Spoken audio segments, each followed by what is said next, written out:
नमस्कार दोस्तों, मैं स्वागत करता हूं आपका अपने YouTube चैनल क्रैक एग्जाम में। दोस्तों, आज मैं आपके लिए एक महत्वपूर्ण टॉपिक मगध का उत्कर्ष लेके आया हूं।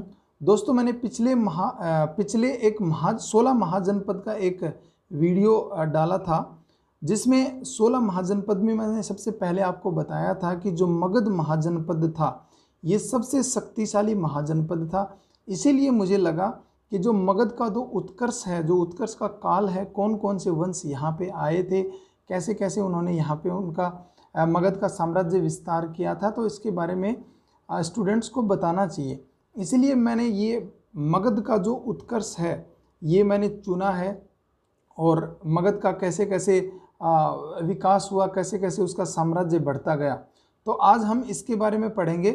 तो सबसे शक्तिशाली महाजनपद था मगध, और मगध में बहुत प्रकार के यहाँ पे वंश हुए जिन्होंने मगध के साम्राज्य का विस्तार किया। चलो दोस्तों, अगली स्लाइड पे देखते हैं हम आज मगध के उत्कर्ष के लिए हम कौन कौन से बिंदुओं का अध्ययन करेंगे। तो सबसे पहले दोस्तों, मगध के उदय के कारण, जो अपना मगध था उसके उदय के क्या कारण थे, ये सब कारण पढ़ेंगे। फिर मगध में वंशों का क्रम, कौन कौन से वंश हुए मगध में जो महत्वपूर्ण थे और उनके कौन कौन से शासक हुए।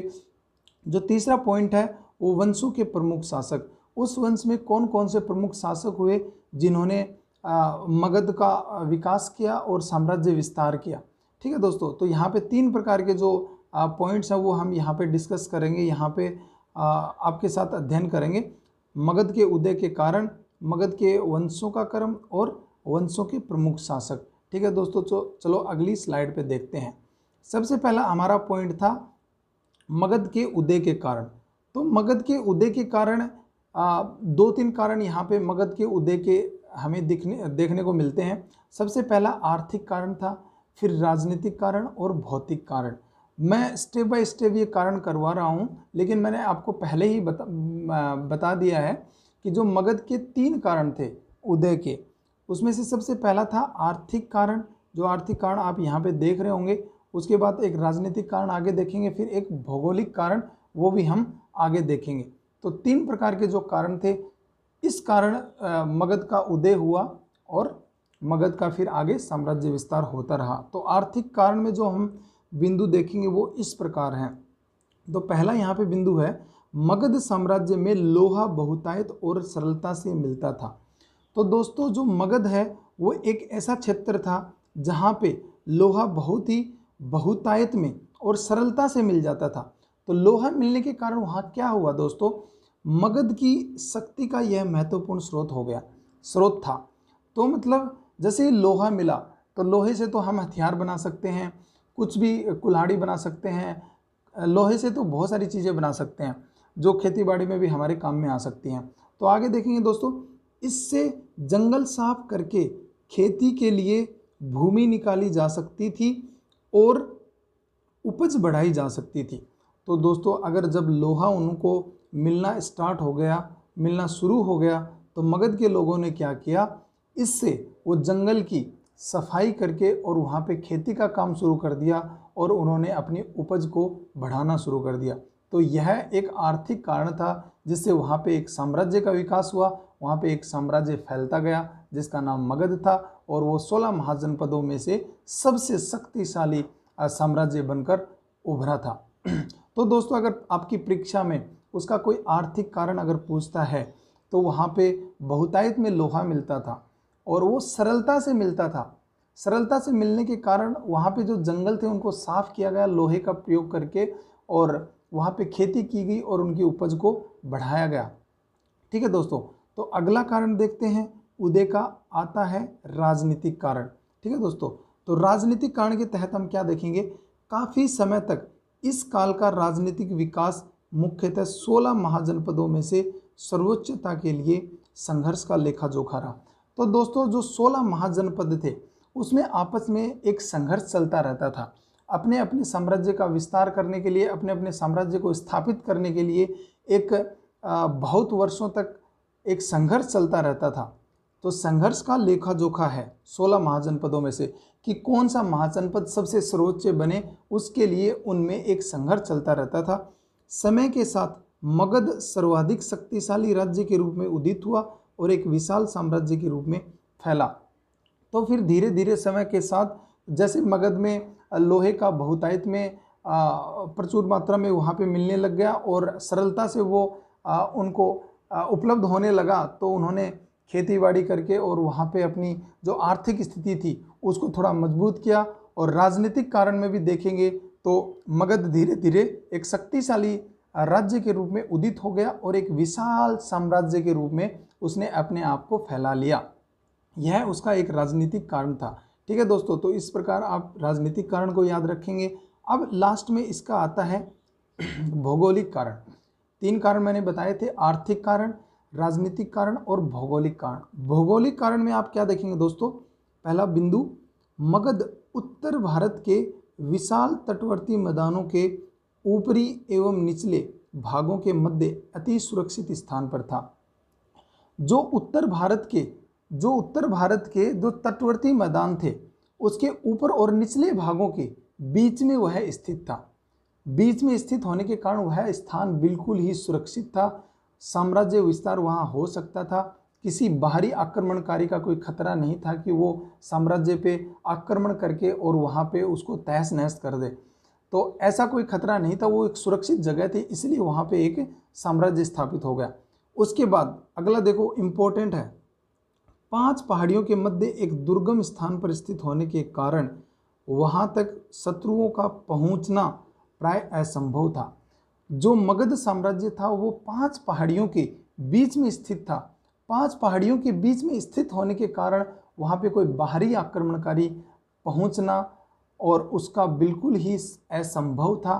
तो इसलिए जो भौगोलिक कारण था उसमें ये 2 पॉइंट आप याद रखोगे कि वो तटवर्ती मैदानों के जो उपले और निचले हिस्से के मध्य भाग में बिल्कुल सुरक्षित रूप से स्थित था और वो 5 पहाड़ियों से चारों तरफ से घिरा हुआ था, इसलिए कोई बाहरी आक्रमण उस पर कोई अटैक नहीं कर सकता था, कोई आक्रमण नहीं कर सकता था। ठीक है दोस्तों, चलो अगले पॉइंट को देखते हैं। अब मगध में वंशों का क्रम। अब मगध में कौन कौन से वंश आए, ऐसे आपके एग्जाम्स में बार बार क्वेश्चन पूछ लिए जाते हैं कि मगध में जो सबसे पहला जो वंश स्थापित हुआ था उस वंश का क्या नाम है, उस वंश के संस्थापक का कभी कभी नाम पूछ लिया जाता है। तो दोस्तों सबसे पहला जो वंश था वो हर्यक वंश था। हर्यक वंश था। ठीक है दोस्तों, तो इसके पॉइंट देखते हैं हम। मगध साम्राज्य का प्रथम वंश हर्यक वंश था। ठीक है दोस्तों, यह वंश पितृहंता वंश के रूप में भी जाना जाता है। पितृत्व हंता मतलब ये लोग क्या करते थे दोस्तों, जैसे इनका एक जैसे कोई राजा होता था और उसका बेटा हो गया, जब राजा बूढ़ा हो जाता था तो उसका बेटा अपने पिता की हत्या कर देता था, इसीलिए इस वंश को पितृहंता वंश, इसको बोलते हैं पितृहंता, पितृहंता वंश भी बोलते हैं इसको।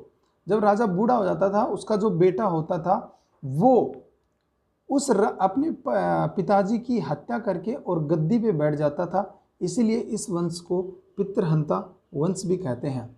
जो हर्यक वंश के संस्थापक थे वो बिंबिसार थे, जिन्होंने 544 बीसी में हर्यक वंश की स्थापना की थी।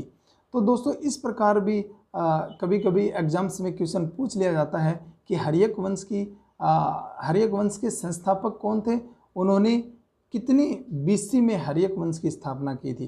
तो सबसे पहले हमें ये सब बिंदु याद रखने, ये बिंदु बहुत ही महत्वपूर्ण हो जाते हैं। ठीक है दोस्तों, अभी अगला बिंदु देखते हैं। बिंबिसार ने राजगृह शहर बसाया था तथा राजगृह को ही मगध की राजधानी बनाया था। तो जो मगध था उस मगध के अंदर उसने एक राजगृह शहर बसा दिया था और राजगृह को मगध की राजधानी के रूप में उसने उसको एक्सेप्ट कर लिया था, स्वीकार कर लिया था। तो इस प्रकार भी परीक्षाओं में क्वेश्चन पूछ लिया जाएगा कि जो मगध की जो पहली राजधानी थी वो क्या थी। तो 4 ऑप्शन दे दिए जाएंगे जिसमें राजगृह भी एक ऑप्शन होगा। तो आप इसको ध्यान रखेंगे कि जो मगध की जो राजधानी थी वो राजगृह थी, जिसको बिंबिसार ने बसाया था। अगला पॉइंट देखते हैं। 492 ईस्वी में अपने पिता बिंबिसार की हत्या करके अजातशत्रु ने मगध की गद्दी प्राप्त कर ली। तो दोस्तों मैंने बताया कि यह जो वंश था ये एक पितृहंता वंश था। इसमें पिता की हत्या करके उसका बेटा गद्दी पर बैठता था। तो 544 बीसी में बिंबिसार ने हर्यक वंश की स्थापना की थी, अपनी राजधानी राजगृह को बसाया था। लेकिन 492 बीसी में उसके जो पुत्र थे, कौन थे वो? अजातशत्रु, जिसने अपने पिता बिंबिसार की हत्या कर दी और खुद गद्दी पे बैठ गया।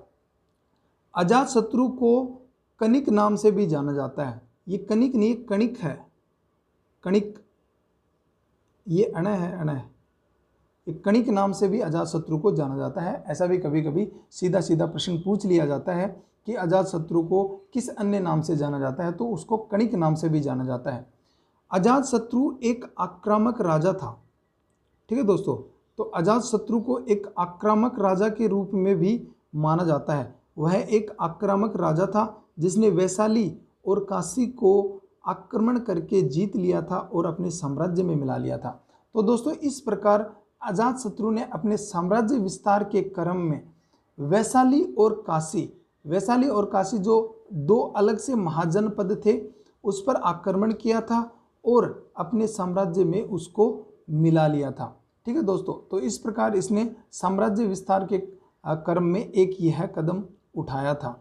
उसके बाद 460 बीसी में उदयन ने, ये उदयन किसका बेटा था? अजातशत्रु का बेटा था। इसने अजातशत्रु की हत्या कर दी और खुद गद्दी पर बैठ गया। ठीक है दोस्तों, तो उदयन किसका बेटा था? अजातशत्रु का बेटा था। तो इस प्रकार एक क्रम वाइज आप याद रखेंगे कि हर्यक वंश का जो संस्थापक था वो बिंबिसार था, उसका बेटा अजातशत्रु था और अजातशत्रु का बेटा उदयन था। तो उदयन ने अपने पिता अजातशत्रु की हत्या कर दी और 460 बीसी में गद्दी पर बैठ गया। उसने गद्दी प्राप्त कर ली। यह हर्यक वंश का अंतिम शासक था। तो ये जो हर्यक वंश हुआ था उसका जो अंतिम शासक था वो उदयन था। इसने पाटलिपुत्र नामक नगर की स्थापना की थी तथा इसे अपनी राजधानी बनाया था। अभी तक बिंबिसार ने जो राजधानी राजगृह जो शहर बसाया था और उसको ही राजधानी बनाया था, लेकिन जो अंतिम शासक उदयन था उसने पाटलिपुत्र नामक एक नगर की स्थापना कर दी थी और उसको अपनी राजधानी भी बना लिया था। इस प्रकार के क्वेश्चन भी एग्जाम्स में पूछे जाते हैं कि वह हर्यक वंश का कौन सा शासक था जिसने अपनी राजधानी पाटलिपुत्र को बनाया था। ठीक है, तो इस प्रकार आप दोस्तों याद रखेंगे या आप कहीं अपनी नोटबुक में नोट कर लें, अपनी डायरी में नोट कर लें, आपको बहुत ही फायदा होने वाला है इससे। अब जो दूसरा जो वंश था वो था शिशुनाग वंश। अब शिशुनाग वंश के संस्थापक कौन थे? शिशुनाग थे। इन्होंने अपने नाम से ही और अपने वंश का नाम रख लिया शिशुनाग। ठीक है, शिशुनाग वंश।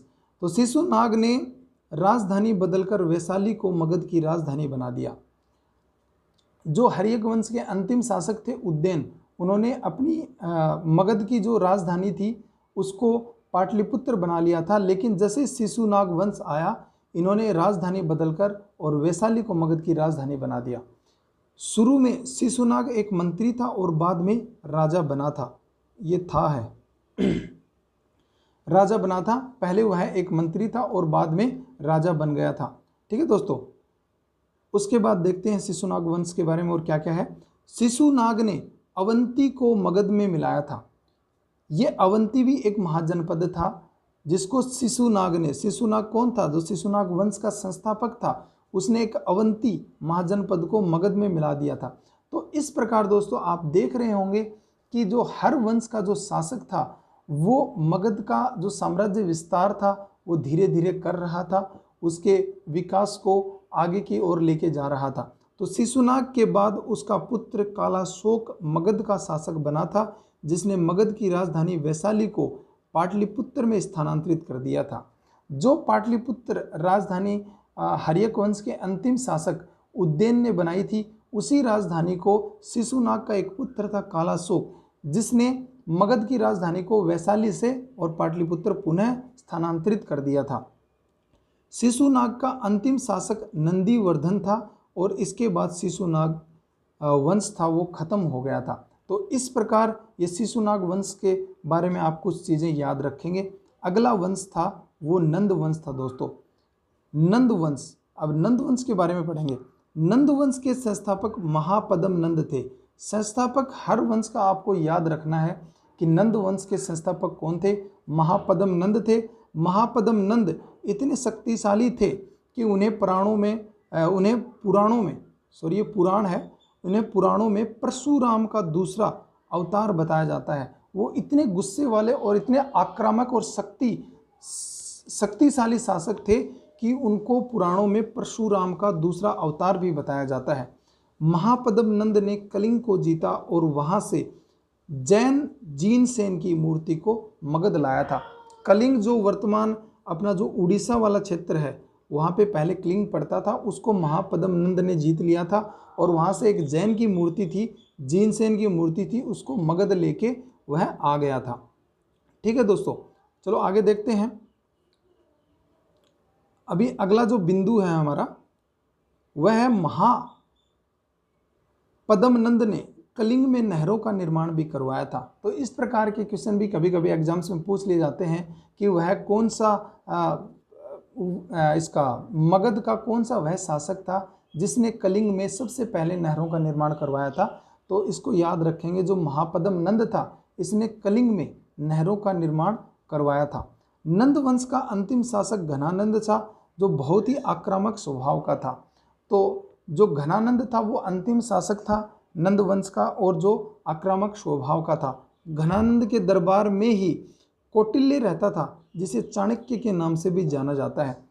ठीक है दोस्तों, तो आज का वीडियो दोस्तों यहीं पे ख़त्म होता है। अभी मैं यहाँ पे घनानंद के दरबार में जो कौटिल्य रहता था, कौटिल्य के बारे में 2-4 चीज़ें बताऊँगा जो आगे के वीडियो में आपके काम में आएंगी। जो घनानंद के दरबार में कौटिल्य रहता था, तो कौटिल्य ने घनानंद को कुछ राजनीतिक जो चीज़ें थी वो बताई थी, जो उसके अर्थशास्त्र में लिखी हुई थी। अर्थशास्त्र था वो पूरा राजनीति से रिलेटेड था कि युद्ध में आपको कैसे लड़ना है, कैसे दूसरे को पराजित करना है। लेकिन जब कौटिल्य ने घनानंद को ये चीज़ें युद्ध के बारे में ये सब बताई, तो घनानंद ने कौटिल्य को बोला कि तुम एक पंडित हो और पंडित की तरह ही रहो। तब कौटिल्य ने घनानंद के दरबार को छोड़ दिया था और वो चंद्रगुप्त मौर्य के दरबार में चले गए थे। और चंद्रगुप्त मौर्य के दरबार में जाकर उन्होंने अपनी यह कहानी चंद्रगुप्त मौर्य को बताई। तब चंद्रगुप्त मौर्य ने घनानंद के दरबार पे आक्रमण किया था और उसको जीत लिया था। तो इस प्रकार फिर कौटिल्य चंद्रगुप्त मौर्य के दरबार में चले गए थे। तो इस प्रकार दोस्तों मैं उम्मीद करता हूँ कि यह वीडियो आपको पसंद आया होगा। चैनल को लाइक, शेयर और सब्सक्राइब करना नहीं भूलें। और इसके ही आगे के क्रम में मैं आपको जो अगला जो टॉपिक होगा वो, इससे पहले तो मैं इस वीडियो के क्वेश्चन आंसर आपको करवाऊंगा एक वीडियो में। उसके बाद जो अगला टॉपिक होगा वो भारत पर विदेशी आक्रमण के तहत कौन कौन आए थे। जैसे ईरानी आए थे, यूनानी आए थे, जिसमें सिकंदर महान थे, तो उन्होंने आक्रमण किया, उसका मतलब क्या परिणाम निकला। उसके बाद फिर अपना जो चंद्रगुप्त मौर्य का जो शासन है, जो इस मगध के उत्कर्ष के अंतर्गत ही आएगा, उसको मैं उस दूसरे वीडियो में लेके आऊँगा। तो अगले वीडियो में वही रोमांचक टॉपिक के साथ फिर से मुलाकात होगी। तब तक के लिए बाय बाय।